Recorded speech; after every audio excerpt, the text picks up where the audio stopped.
Hello, everybody. Happy Sunday and welcome back to another live. It is so good to have you here. Thank you for joining. Again, if you're new to the lives, if you have any questions about manifestation, spirituality, or energy work, just leave it in the comment box below and I'll be happy to answer your questions. You guys, we are so close to Christmas. The holiday season is picking up with a lot of energy. We have a full moon tonight that will usher in a lot of changes. And we also have a new moon on the 31st that is going to bring a lot of changes for 2025. So that's all very, very exciting. Buckle your seatbelts. 2025 is going to be the ride of your life. You can expect a lot of changes. If you're in my Sovereign Circle broadcast channel, it's free on its link in bio on Instagram. On there, I talk about and I share a lot of predictions that I have made for 2024 and the previous years that have come true. I'll also be sharing some predictions for 2025. So again, you can just check that out if you want to know what to expect in the upcoming year. So again, if anyone has any questions, feel free to let me know. So what do I want to talk about today? So I kind of want to keep it light, but I kind of want to keep it still informative and let you know some things that might happen to you in your spiritual journey. And these are a byproduct of your ascension and your awakening. And they may seem very convoluted or very conflicting at times, and they might appear throughout different stages of your journey. But some things that you can expect, and like I've shared before, the spiritual awakening or spiritual ascension journey is not all roses and butterflies and happiness. It's a lot of deep inner work, a lot of triggering, a lot of shadow work. So a lot of things come up that you literally have to work through in your life. But what you can expect, especially in your external reality, when it comes to other people in your life and other people in your environment, is you can expect a lot of shifts and changes. So I just want to kind of share with you what that looks like and what does that mean and how that might manifest in your life. Again, this might look different for a lot of people. Sorry, let me just play with this lighting. I really like natural lighting, but like it's so dark and gloomy here because it's winter. So I don't know. I hate using like artificial lighting, but got to do what we got to do. So again, I'm going to share with you, everybody's journey is different, right? So I'm going to share with you what this kind of looked like in my life when I started going through my awakening and my spiritual journey and how this affected the people around me. And maybe you're experiencing something like this as well. Okay, so just let me know if you have any questions. Feel free to put it in the chat box and let's get started. Okay, so the first thing that happened was in my spiritual awakening and in my spiritual journey. Again, this happened to me like 10, 15 years ago, right? You guys all know my story. I was in law school, that my spiritual awakening started literally the first day that I started law school and moved to another country. And what happened was I didn't know what was going on, right? I didn't know anything about I was having a spiritual awakening. I didn't know this is what it was going to typically look like. I had friends and mentors in the spiritual community before all of this happened. So it wasn't like I was completely unfamiliar with it. I still had some understanding of like what this spirituality was and like what it meant and kind of what it looked like and what it encompassed. But I didn't expect the awakening process to happen to me. I didn't expect it to be so groundbreaking. I didn't expect it to be so hands-on in your life. Like nobody really talked about this at that time, right? I just thought, okay, like you just read a spiritual book and you're spiritual, cool, right? But it doesn't really work like that. So the byproduct of your spiritual awakening is that I'll use an example, okay, so you have something to understand too. So while I was going through my spiritual awakening, I would share it with people, right? I would share it with my best friend at the time. I would tell people the day by day, play by play of what was happening in my life. My lived experiences I was sharing with people. And what I started to notice was my shared and lived experiences became their experiences. Meaning they adopted my experiences and then they all of a sudden became spiritual too. Or they all of a sudden awakened as well. Or they all of a sudden were on an ascension path when really they were not, right? They were just so taken by my experience and what I was sharing and what was happening to me, that they wanted to experience it too. And it is true that once you're going through this, right, and you are on this path, you can inspire other people. I hate to use the term that you awaken people, because that essentially doesn't happen, right? You're not God. You can't awaken people. So was it inspiring the light in other people? Was it inspiring people to their purpose? Yes, right? But essentially it was draining me and feeding and taking my energy to benefit them, right? So that's what happened. And that was my mistake. On the spiritual awakening journey, I would advise you to not share so much of it. Keep a lot of it to yourself. A lot of it is very, very sacred. Write it down if you have to, but watch who you're sharing your experiences with. I also shared my experiences with people who I thought were aligned with me on the journey, or people who said that they were, experiencing the same things. And a lot of these people turned out to be like crazy. Like a lot of them were just so far gone. I remember like one of my friends, she was okay. Like she was on the journey as well. She knew a lot of the things that were happening, but she was associated with someone else who claimed that he was like, I don't even know, okay, some visionary. And this man was like literally insane. Like what he was saying was, I don't know if he was clinically insane, okay, but like what he was saying made no logical sense. Like he would tell her and I stuff like, you don't need to go to work tomorrow. You don't need to go to school tomorrow. The world's going to end. I've seen it in a vision. And like, that's just so bizarre to be putting that out there into the world, right? And having people believe this.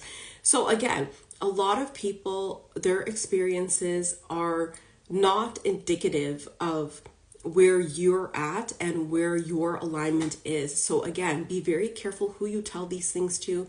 Be careful who you're sharing your lived experiences with. Be careful that they're not taking your experiences and adopting it as their own and using your light to shine and brighten their own light. Okay? Does that make sense to you guys? Let me know. So again, that's what happened. They decided that they just wanted to become spiritual too. And like, that's cool. Do what you want to do, but don't use other people's lived experiences as your own and use that to further heighten your ascension or to start your awakening process or to say that that's what happened to you, because that's not essentially true. So again, you want to be mindful of the people like that. Again, this is my experience, right? This is exactly what happened to me. I shared it and I opened my big mouth and I told people when really I didn't know what was going on. I didn't know what to do. But here I am telling you, don't do this, okay? The next thing that's going to happen, and this happened to me as well, is that a lot of people in your external reality, and keep in mind, this could be friends, family, best friends, partners, people in your community. It could be a lot of different people. So again, it shows up and looks very differently in everybody's life. Okay. Do you guys have any questions? I really don't like this lighting. I don't want to play with it too much. Okay, let's just leave it like that. So the next thing that happens is that during your awakening and your ascension, I spoke about this before, you will become very creative. You will get a lot of downloads and ideas, a lot of visions, a lot of goals, a lot of just a creative spark that is unlike anything you've ever experienced before. If you've been in my audience, then you will see this. You will see this in my posts. You will see that I'm always creating something. I'm always making something. It looks different for everybody, right? So again, you will have ideas. And the problem is that during my awakening and my ascension, I shared my ideas. I would share my ideas because, you're in friendships with people, you're in relationships with people. Why wouldn't you want to share ideas? I never thought anything about it. I just thought, okay, isn't that the basis and the root, ground of friendships and relationships, sharing? But I didn't think that my ideas were, so amazing to other people that they would adopt or take my ideas or copy my ideas. And this is essentially what happened to me. A lot of the people that I shared my ideas with copied them. They took the ball and they ran with it. And mind you, these were just new ideas that I had just come up with. Let's say I come up with an idea today and I tell my best friend tomorrow, boom, she's already implemented the idea. So not only have they copied your idea, but they've taken your idea and they've taken action with it. And this happened to me many, many times because you know what? I was so trustworthy and I didn't have set boundaries where I wasn't sharing my ideas. I just thought people had their own interests and people could, come up with their own ideas, but that's not the case. A lot of people don't even have their own identity. So mind you, they're going to copy you and take your ideas. And I'll give you an example. This happened with there's a well-known spiritual mentor, okay? She's out in the spiritual community, and I had a mentorship session with her that I paid for, and we were talking about my business. And I was sharing to her ideas about my business and she was giving me feedback. Okay, that's amazing. This is going to work. Perfect. Next thing I know, this woman comes out with my idea. She comes out with my business idea for her spiritual business. And I'm like, wow. Wow. And as soon as that happened, I knew, okay, even like I said before in some of these lives, a lot of these spiritual mentors, spiritual gurus are sophisticated salesmen, right? They're sophisticated merchants, and they will take your ideas and they will copy it to further sell things in their business. And this is exactly what happened to me. And she still does it. She's still implementing some of the ideas that I told her, right? I'm sure she even watches the lives and uses the lives to make her business content. But you know what? Let's not name names. But that's what happens, right? A lot of people will copy your ideas because they can't think of them or come up with them themselves. And that is fine, right? It's not fine, but for me, it's fine because I'm constantly creating ideas. I'm constantly creating. But for someone like you who may not, you might take this to heart. You might get very upset. So it can be very triggering. So just keep this in mind. Be mindful of who you're sharing your ideas with. Be mindful of who you're telling your plans with and your business goals and your objectives. A lot of things that happen too is that people get very jealous once people see you in a different light. And this happened to me with my family and friends. For so long, people saw me on this path of becoming a lawyer, and that's what you're trained to do, and work in the legal field, that when I started taking on a new light of working in fashion and working in spirituality, people were not accustomed to seeing that, and it got triggered. They got triggered because they don't have any other identities for themselves, right? They're only identifying with their job and their field of profession or what they've studied, that they couldn't see anything for themselves. So when you have somebody who's talented and gifted like myself, who can do different things, it really starts to trigger people, and people start getting very, very triggered and bothered by it, that you're multi-talented, that you're multifaceted, and that you're able to do many different things. So again, they will take those ideas and try to implement that into their own life so that they could become this talented individual, right? And they could say, look at me, I'm great too. So again, you really have to be careful of who you're sharing your ideas with. And it's really sad. And it's really hurtful at the time. And it took me a long time to really understand it and to pinpoint it and to really, come to terms with this is what's happening. But again, you just need to use your discernment. You really need to take note of what is happening, and you really need to start, looking at all the players around you and looking at all the people in your life and seeing who's really there for you and who's really not. Bottom line. Okay, let me know if that makes sense. Let me know if you guys have any questions. Okay, the next thing that you will notice, and this especially comes to play in relationships and friendships, is that a lot of people will be attracted to your light.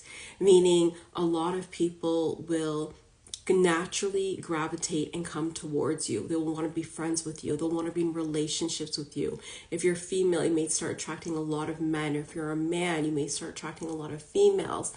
And a lot of people, these are attracted to your light, but they are essentially attracted to your light, but they will dim your light. And this happened to me a lot of times. I would attract a lot of men. And in the beginning, it's really great, it's fun, it's very light, right? And it feels very flirty. But then eventually down the line is that they will constantly be triggered by your life. They'll be triggered by the attention you get, by the ideas you have, by the money you make, by the way people treat you, by your energy, and they will try to dim your light. So, I mean, like, that's just so crazy to me, because how are you going to be attracted to someone's light but then essentially try to dim the light that you were attracted to in the first place, right? Like, why? So again, that's what will happen. And you'll see this typically in relationships where, if you're in a female, I'm using myself as an example, men will try to dim your light. And if you stay in that relationship or in that kind of friendship or whatever you want to call it, it's very, very difficult to get out of unless you are very self-aware and unless you are very hyper vigilant in, pinpointing these areas that you need to take action and set healthy boundaries. You have to be at a heightened state of awareness to understand these dynamics and that these roles that are at play in your life. They don't typically appear very straightforward, right? It usually masks itself in your daily life, right? In these relationships, like, you're not going to have a man come out right to your face and be like, guess what, bitch, I'm going to dim your light today. Like, it's not going to happen like that, right?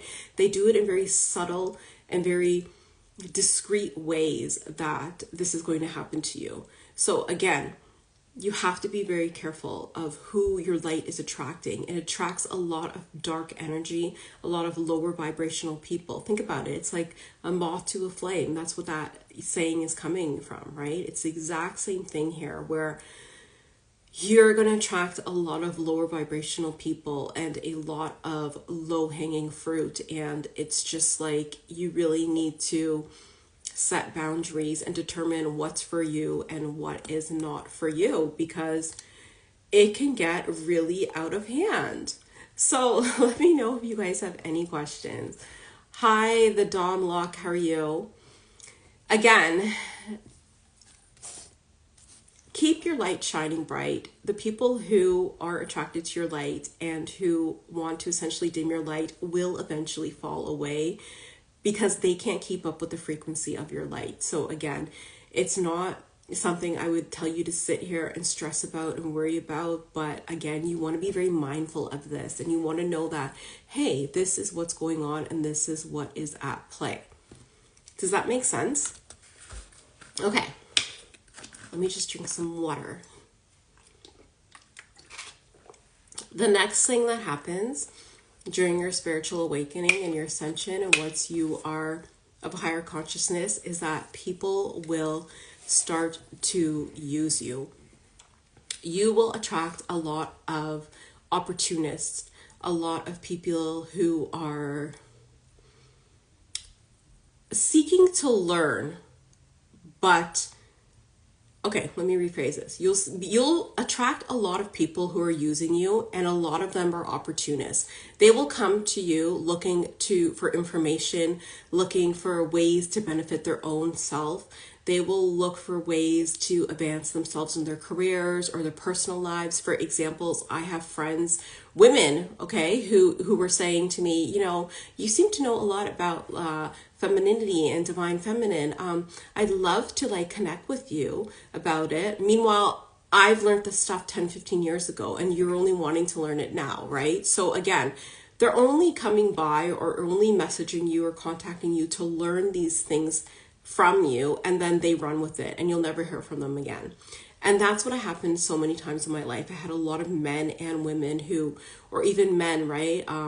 One man actually that I was friends with, he would learn the information that I knew and then would take it and run and tell his wife all about it. And all of a sudden she's on board and she's spiritual too. So there's a lot of dynamics at play, and you don't know how people is using the information that you're giving them. A lot of them are using you to learn what you have learned. And, keep in mind that nobody is under any obligation to share any information with you. I'm not under any obligation to share any information with any single person, or to even come online or share any of my experiences, right? So again, I'm not saying that I mean, it's wrong to use people in that sense, right? For your own self gain and your own self opportunities and your own self benefit. It's wrong to use them like that because there is an energy exchange. And people are like, well, what's the energy exchange? The energy exchange is the amount of work that person or that mentor or individual has done, right? You don't know the amount of work that they've done.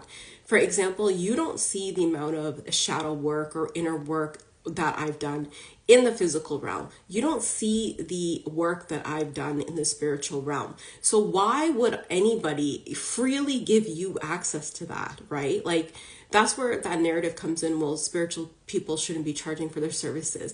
That's complete, utter, like, nonsense, right? Like, why wouldn't we charge for it? You've never done the work. You've never accessed those realms. You don't have any connection, but yet you want it for free. Like, I don't see you doing the research. I don't see you putting in the amount of time, effort, the sacrifices, right? The pain, like none of that, right? So again, for people to come and use people in that sense where they're benefiting off of what they've learned during their ascension and their awakening is just crazy. And you need to watch out for these people because they will use it for their own self gain. That's essentially what they're going to do, right? So a lot of these women were like trying to attract high value men or like men of high status, and they wanted to learn femininity. Okay, so they would come to me and try to figure it out, and it's just like, it doesn't work like that. A lot of these things that they are trying to learn is not learned by someone telling you what it is. It's learned by embodiment. You need to embody the energy of femininity. It's not like, let me just paint my nails red and put on some makeup and false eyelashes and now I'm more feminine for men. It doesn't work like that. It's an embodiment that emanates outside of you, right? So again, even if they try to use you, it doesn't work. You will eventually know, and it will never really work out for them in that way. So again, you want to make sure and keep in mind who is around you, who is actually contacting you or associating with you for what reasons. Like I said, a lot of people are here just to use you and to learn and to benefit off of that. And it's okay to do that if it's in a setting whereas like I have a business, right? Spiritual business, and we're here on live and we're doing that. And I'm freely sharing the information with you. But again, you need to look at the intent behind the purpose in which people are contacting you or associating with you. So these are just some of the things that I think you need to be mindful of on this journey. I think that a lot of it will come in the forms of friends and family members that you will be surprised about. And you will start noticing people's faults, and you will start noticing that things are not always as they seem. And you will start to become hyper aware of relationships and how people are benefiting by being associated with you. So a lot of what you're learning during this awakening process, you have to keep to yourself. You have to keep sacred. Because essentially that's what it is. It's a sacred relationship between you and the universe, or you and God, whatever you want to call it. So again, I'm just putting that out there to be very cautious. So I'm just checking this. Just be very cautious of who you're talking to, who you are sharing information with, who you are allowing in your life, who you are choosing as a partner, and who you are essentially sharing your light with. Okay, let me know if that makes sense and if you guys have any questions. The next thing I want to chat about quickly is what can we expect in 2025. So there's a lot of stuff going around in the media and in the news about what is happening and, what can we expect in 2025. Do I have any predictions? Do I think that anything is going to happen? Yes, I do. I think that it will be like the last couple of years along the same lines. Will we see more natural disasters? Absolutely. Will the natural disasters result in death? Yes. A lot of people will pass as a result of natural disasters, and a lot of people will pass due to some sort of outbreak. Do I think it will look like COVID? No, it will not be COVID. It will not use that name. It will manifest as another name. but there will be another outbreak. So what does this mean practically now that I've shared this with you? That means get your shit together. If you didn't learn anything from the last couple of years, learn something now, right? So that can mean like maybe you start saving extra money, maybe you start paying off your debts, maybe you need to get another passport, maybe you need to look at a visa situation, maybe you need to move, maybe you need to speak to friends and family that you haven't talked to in a while, right? So this could look differently for everybody, and this is not to instill fear or to scare anybody. This is just me sharing my insights with you, right? You could take it or leave it.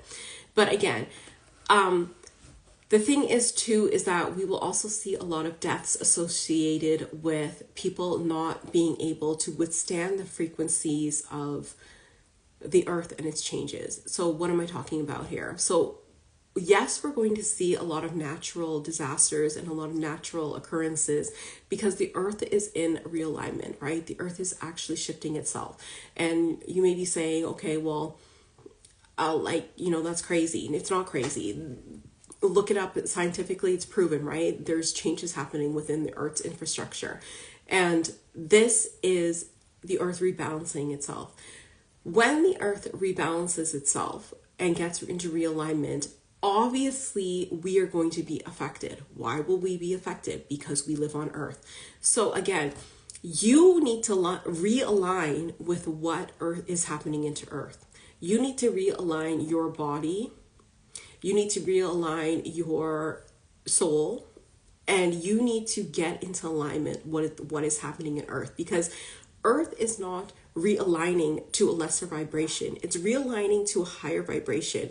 And you need to keep up with that so that you could withstand its frequencies and that you can be in that direct line of communication with Gaia in that ecosystem.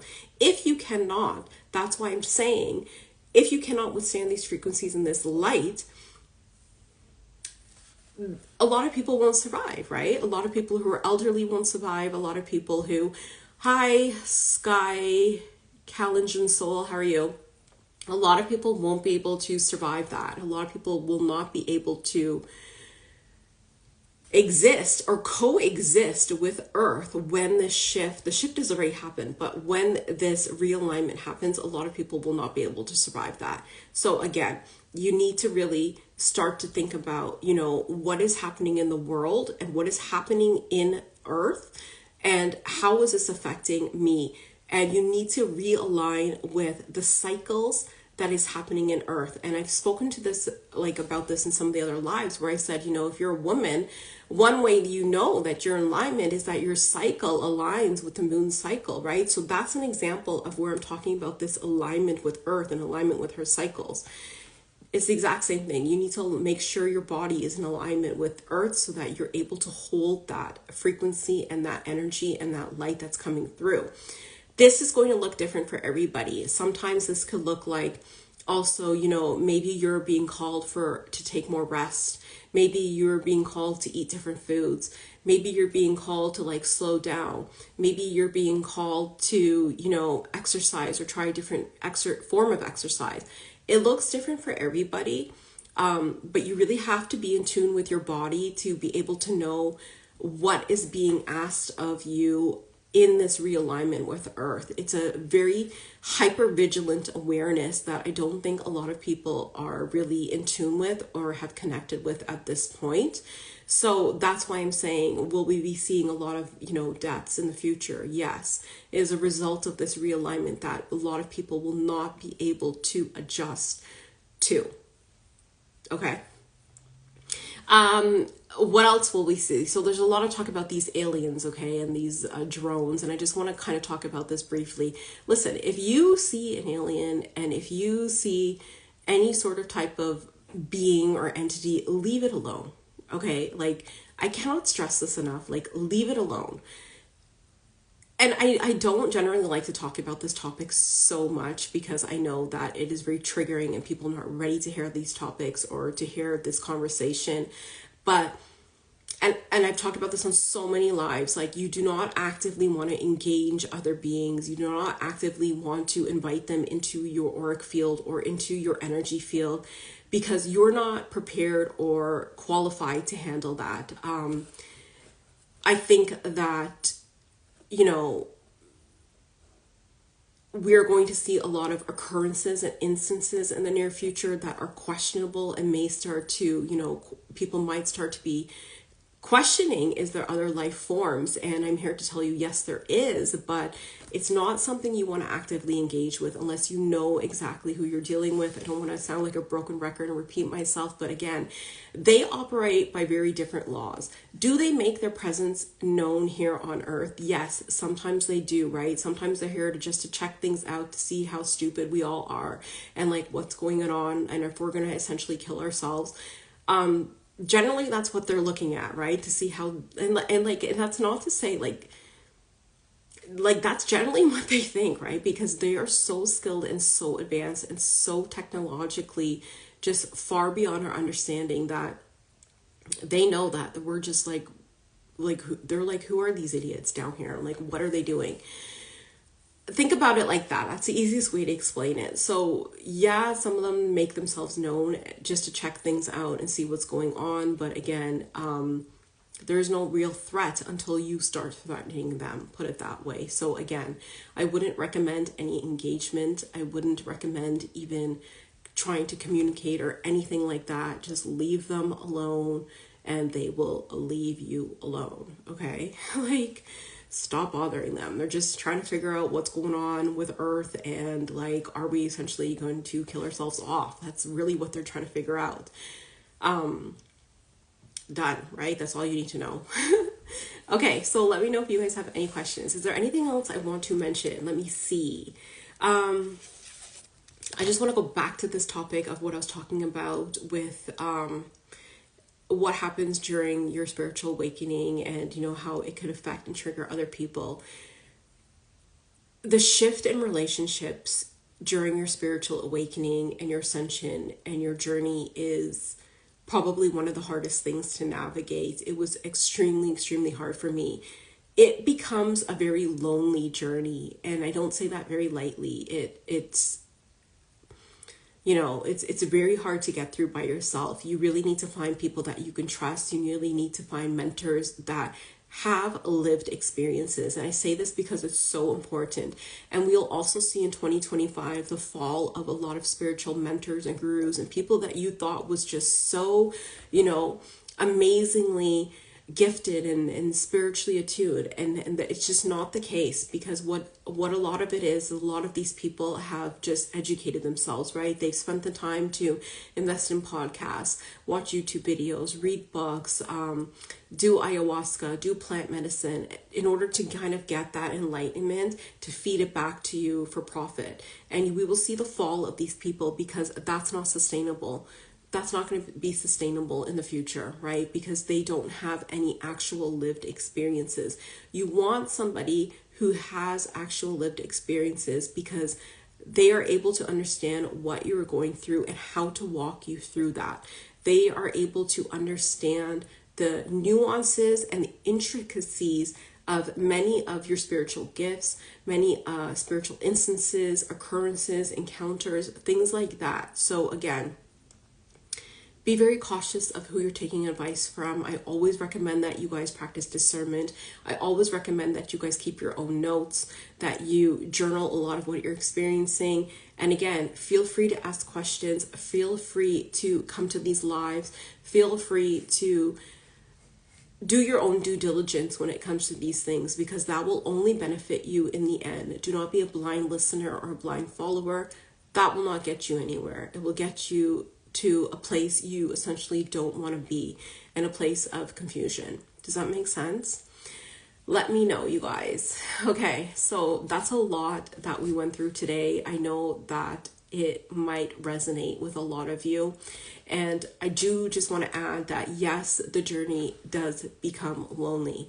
And it becomes lonely because you have these people in your life that you essentially will have to set healthy boundaries with, or maybe cut off or disassociate with. And then you're going to ask yourself, well, where's the replacements? Like, how come am I not able to find other good people to connect with? And it doesn't really look like that, okay? I just want to put this out there. It doesn't look like you get rid of your old, friends and family, and then here comes in a new wave of like spiritual enlightenment people. It doesn't really look like that. What comes instead of the replacement of these people, and this is going to sound completely foreign, I want to say to you, because you're going to be like, what? When you hear the answer, but what comes instead is peace. What comes instead is peace, a deep-seated inner peace that their presence is replaced by, if that makes sense.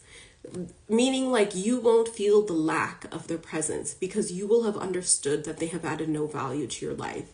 You will have understood that they were just taking your light. You will have understood that maybe they weren't the best people in your life for you. You will understand that they've actually contributed nothing to your essential well-being or growth. So what you have instead is this peace that comes from within that is activated, or I guess in place of their position in your life. And this peace is what will help you to grow and to help you to learn. And you need to, it will feel very, very awkward. It will feel very, very unsettling. It will feel very, very ungrounding for you initially, and maybe for a couple of years, right? But you really need to be accustomed and learn to sit in that peace. And there are things, obviously some practical things you can do that will help you adjust to the peace, right? A lot of that looks like spending time in nature, reading a book, spending time with your pets. Like, you really need to ground that peace in your 3D reality and have it not affect you so much where it's unsettling you or causing you stress. So again, I don't know if people are there yet. I don't think a lot of people are at that point. I think some of you watching this live are coming up to this point, or you may be experiencing this. Feel free to reach out to me if you need any help or guidance. But again, you can expect that, and it is not a bad thing. You should actually be welcoming it and being very grateful for it, because with that peace comes a deeper connection with the universe, God, whatever you want to call it. And that connection alone is worth everything, okay? That connection alone is worth everything. So again, that is something to look forward to. It is not something to shy away from. Okay, let's just end the live here. I am so happy to be back with you guys, and thank you so much for coming. If you have any questions, feel free to DM me. The live is reposted on YouTube. You can watch it there. You don't need to sit and watch me talk. You can just replay it in the background, replay them over and over throughout your journey. You will get something new every time, I promise you. If you want to book a high vibrational energy reading, feel free to DM me or click link in bio. And the energy readings are insane. I can read your energy from the past, present, future of any situation. It will come true.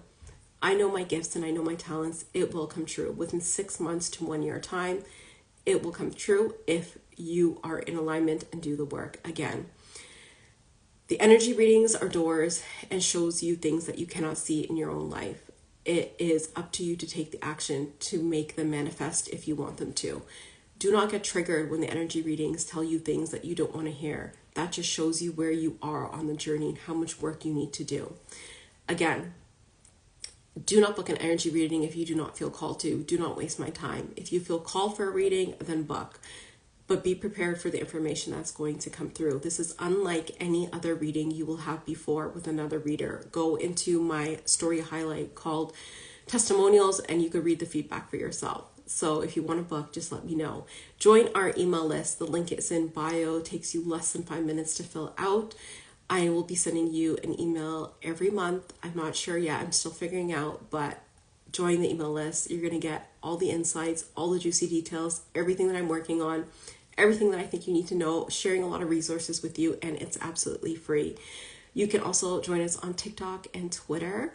And you can also join the free Sovereign Circle broadcast channel that is linked in bio. I share a lot of insights in there, a lot of deeper details, and a lot of other deeper conversations. So again, lots going on, lots to share with you. Private mentorship is also available if you would like that. Just click the link in bio and fill out the form, and someone from our team will get back to you. I love you guys, and I will see you next week, Sunday. Bye.